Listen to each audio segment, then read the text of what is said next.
लखनऊ विकास प्राधिकरण की बोर्ड बैठक में बुधवार को कई बड़े फैसलों को हरी झंडी मिली है, जिनसे लखनऊ शहर का विकास एक नई दिशा लेने जा रहा है। बैठक में तय किया गया कि डिमांड सर्वे के आधार पर शहरवासियों की जरूरतों को ध्यान में रखते हुए एलडीए के कार्य जनता को समर्पित किए जाएंगे। एलडीए अब 3000 हेक्टेयर से ज्यादा जमीन पर ग्रुप हाउसिंग प्रोजेक्ट तैयार करने जा रहा है। इसके तहत 2 बड़ी योजनाएं लागू होंगी। आगरा एक्सप्रेसवे पर वरुण विहार योजना और सीतापुर रोड पर नैमिष नगर योजना। ये प्रोजेक्ट्स आधुनिक सुविधाओं और सुव्यवस्थित ढांचे के साथ लखनऊ के रियल एस्टेट सेक्टर को नई पहचान देंगे। गोमती नगर में भी एलडीए द्वारा नए अपार्टमेंट बनाने की योजना को मंजूरी मिल गई है, जिससे यहां के आवासीय ढांचे को और मजबूती मिलेगी। इसके अलावा लखनऊ एयरपोर्ट की भव्यता और पर्यटन क्षमता को बढ़ाने के लिए एयरपोर्ट के पास बड़े होटल बनाने की योजना भी पास हुई है। अडानी ग्रुप को लखनऊ एयरपोर्ट के लिए भूमि का लेआउट स्वीकृत कर दिया गया है, जिससे जल्द ही इस दिशा में निर्माण कार्य शुरू हो सकेगा। इन सभी योजनाओं से लखनऊ में न केवल आधुनिक बुनियादी ढांचा विकसित होगा, बल्कि रोजगार के नए अवसर भी पैदा होंगे। एलडीए का दावा है कि ये प्रोजेक्ट आने वाले वर्षों में लखनऊ को एक स्मार्ट, सुव्यवस्थित और अंतर्राष्ट्रीय स्तर का शहर बनाने में अहम भूमिका निभाएंगे।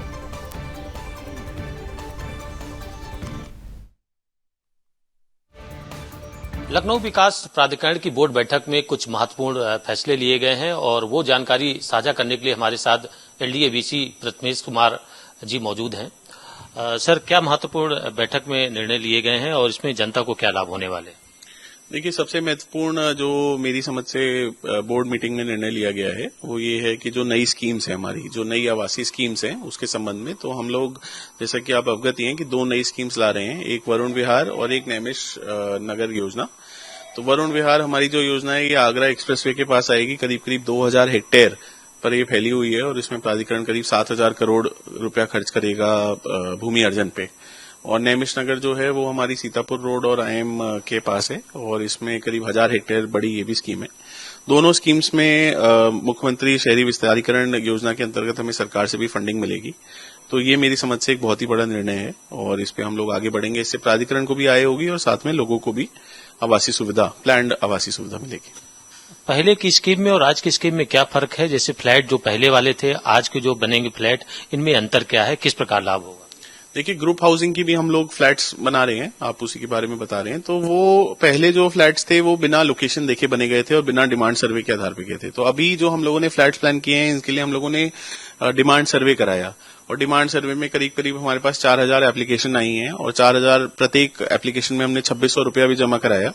तो बिल्कुल डिमांड के आधार पे फ्लैट्स बना रहे हैं और ये बहुत ही अच्छी लोकेशंस पे बना रहे हैं। एक गोमती नगर में राप्ती अपार्टमेंट्स के बगल में बना रहे हैं। विराजखंड जो है गोमती नगर विस्तार में, उसमें जो कठौता झील है उसके बगल में हम लोग बनाने का प्लान कर रहे हैं।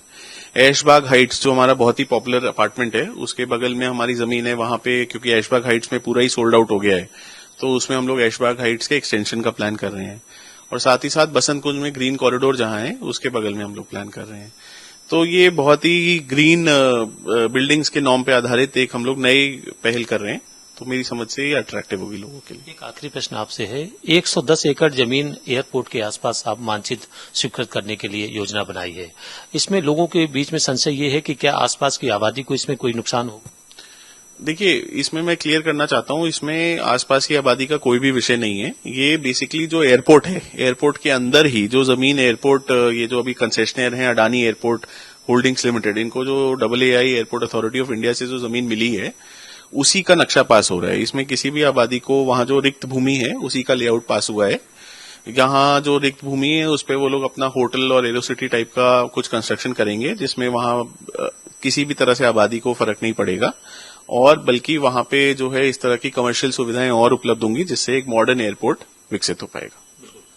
IAS Prathamesh Kumar LDA VC Sudarshan news के साथ जानकारी साझा कर रहे थे और इस जानकारी में ये साफ हुआ कि जो इस बार का प्लान है बोर्ड बैठक में वो बड़ा ही महत्वपूर्ण है, चूंकि जो पहली योजनाएं बनाई गई वो ये कह सकते हैं कि पूर्ण रूप से नहीं थी, जिसके अंतर्गत ये था कि कौन सी योजना कहां ले जानी है। वो सारी जानकारी के साथ इस बार एक महत्वपूर्ण निर्णय लिए गए हैं और पूरी कार्य योजना तैयार कर ली गई है और जल्द अब ये जनता के बीच में होगा, यानी कि पब्लिक को एक बड़ा लाभ होने वाला है। वीडियो जर्नलिस्ट आशीष यादव के साथ अभिषेक सिंह, सुदर्शन न्यूज, लखनऊ, उत्तर प्रदेश।